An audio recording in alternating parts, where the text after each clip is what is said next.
De retour avec vous sur YouTube en ce mercredi 14 janvier 2026, 9h56 heure du Québec. Merci à ceux qui sont abonnés. Ceux qui ne sont pas faits là maintenant, merci à ceux qui m'envoient des liens, des messages toujours pertinents, intelligents et très appréciés. Merci à ceux qui vont commenter. Dites-moi de vous regarder, écrasez le petit pouce en l'air et partagez la vidéo.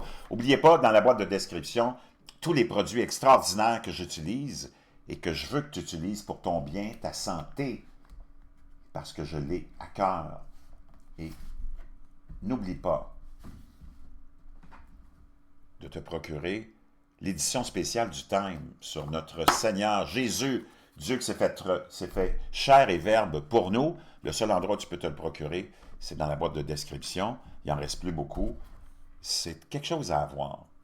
N'oublie pas ton gratte-langue en cuivre, santé buccale hallucinante. Je vais revenir avec une petite publication aujourd'hui sur l'importance du cuivre dans le 18e, 19e siècle et pourquoi c'est disparu. Oublie pas ton bleu de méthylène. Oublie pas collagène, très important pour ta santé de la peau, des os, de tout ce que tu peux imaginer. On arrête de produire du collagène de façon nécessaire à partir de l'âge de 25 ans déjà. Donc, tu as besoin de faire attention à ça si tu veux rester en santé. Je t'associe avec une boutique extraordinaire québécoise, Arôme Beauté.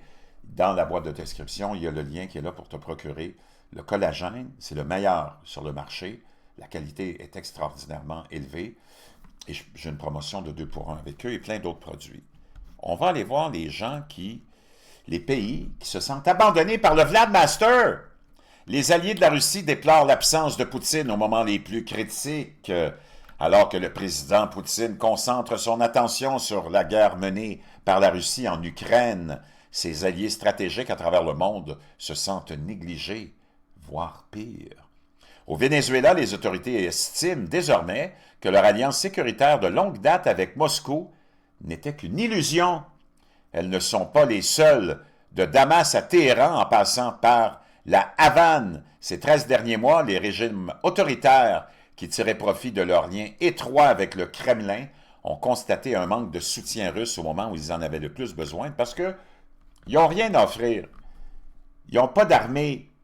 Je te l'ai dit depuis longtemps, ils n'ont aucune force. La seule force qu'il y avait et qu'ils ont encore, c'est de venir perturber nos sociétés à nous avec des contre-boutisés, de la propagande, puis de la destruction, puis du chaos dans nos pays et de la division dans nos pays. Nous autres, on ne peut pas faire ça. Tu ne peux pas envoyer des contre-boutisés pour faire de la propagande en Chine. Tout est contrôlé, tout est fermé, tout est censuré. Même chose en Russie, même chose au Venezuela, même chose en Iran. Ces gens-là, par contre, parce que nous, on est des pays, mais surtout les États-Unis, mais nous de moins en moins, mais on est des pays libres, tu peux raconter n'importe quoi. Tu peux démoniser le capitalisme, tu peux démoniser l'argent, les Juifs, tu peux démoniser tout le système de l'Empire américain. Mais essaie de faire ça, toi, dans leur pays. C'est pas possible. Tu peux même venir financer des organismes d'activistes qui vont semer le chaos au Canada, au Québec, aux États-Unis et en France. Et c'est ce que ces gens-là font. Mais à part ça, ils ne peuvent rien faire. Donc, ils ont embarqué des nations, mais dans le fond, ils ont installé, eux autres, c'est leur façon de faire des changements de régime. Ils amènent des gens comme Maduro, comme le complexe islamo-communiste des l'ayatollah, puis toutes les autres. Puis les plantent là. Puis ils donnent l'impression que c'était un mouvement de masse. Donc, c'est complètement mensonger.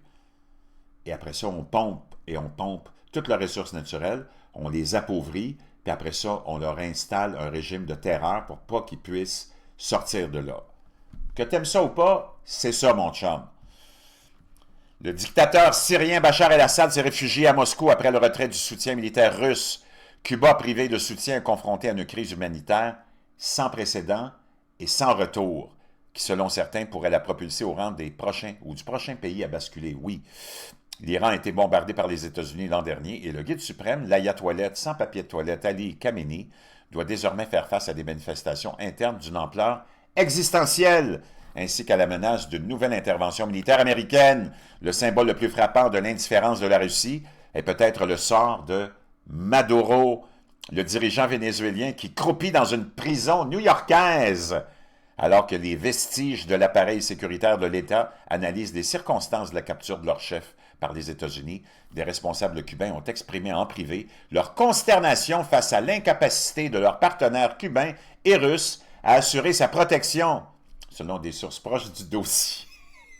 Malgré les signaux publics répétés du président Trump indiquant son intention de destituer Maduro, les responsables à Caracas déplorent que les services de renseignement cubains et russes, sur lesquels ils s'appuyaient pour une grande partie de leur sécurité, n'aient pas réussi à identifier les vulnérabilités ni aucune information spécifique concernant la menace qui pesait sur le dirigeant vénézuélien. Sa sécurité personnelle reposait en grande partie sur les services de renseignement cubains.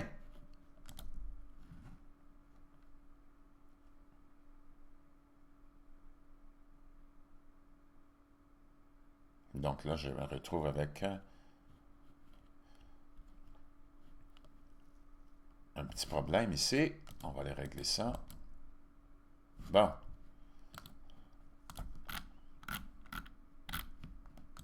On continue.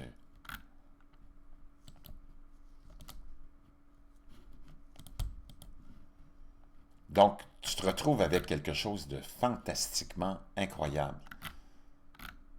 Sa sécurité, donc la sécurité personnelle. Il pointe également du doigt les défaillances des systèmes de défense aérien russes S-300 et Buk M2 dans la protection de l'espace aérien vénézuélien. La Russie n'a pas fourni un soutien technique suffisant pour garantir l'efficacité opérationnelle de ces systèmes, ont déploré les responsables. Les cyberdéfenses vénézuéliennes dépendaient du soutien technique russe, ont-ils affirmé, soutien qui s'est une fois de plus révélé insuffisant. Les cyberattaques américaines ayant apparemment privé d'électricité de vastes zones de Caracas. Il en résulte une rupture de la confiance dans le partenariat sécuritaire entre le Venezuela, Cuba et la Russie. À Caracas, la successeur de Maduro, Delcy Rodriguez, n'a désormais d'autre choix que d'accepter les offres de coopération américaine et de relâcher les liens avec les anciens partenaires de son pays. Poutine n'a pas encore commenté publiquement les actions américaines au Venezuela. Le ministre des Affaires russes étrangères a publié une déclaration assez formelle soulignant que ces actions violent des principes fondamentaux du droit international. C'est de la bullshit. Il n'y en a pas de droit international, ça c'est pour les faibles puis les idiots. Cependant, selon des sources proches du dossier, les responsables russes étaient irrités par la décision de Trump de poursuivre l'opération visant à capturer Maduro. Néanmoins, les relations avec les États-Unis sont plus importantes pour Moscou actuellement que celles avec le Venezuela, a déclaré une autre personne connaissant la position du Kremlin. Sous couvert d'anonymat, car l'information n'est pas publique, la capture de Maduro est certes regrettable pour la Russie, mais pas catastrophique, a indiqué cette source. L'Iran, en revanche, représente un problème plus grave, car la coopération russe avec ce pays est bien plus étroite, notamment dans le domaine militaire, a-t-il précisé. La Russie pourrait certes apporter un soutien public à l'Iran, mais il est peu probable qu'elle s'engage pleinement à aider Téhéran, compte tenu de ses moyens limités et de sa priorité accordée à la fin de la guerre en Ukraine, a ajouté cette même source. Cela augure mal pour d'autres partenariats stratégiques de la Russie et laisse penser qu'il est d'autant plus important pour le Kremlin d'atteindre tous ses objectifs en Ukraine sans faire de concessions à la table des négociations, ce qui par conséquent pourrait encore rendre plus difficile pour Trump de conclure un accord de paix déjà hors portée. Donc Trump, il s'en fout maintenant de ça. Lui, il avance avec son agenda. Puis je peux te dire une chose, wow, je te l'avais dit, ça expose tout ce dont il est question, le mensonge qu'on t'a mis dans la tête de la puissance du complexe islamo-communiste russe et chinois.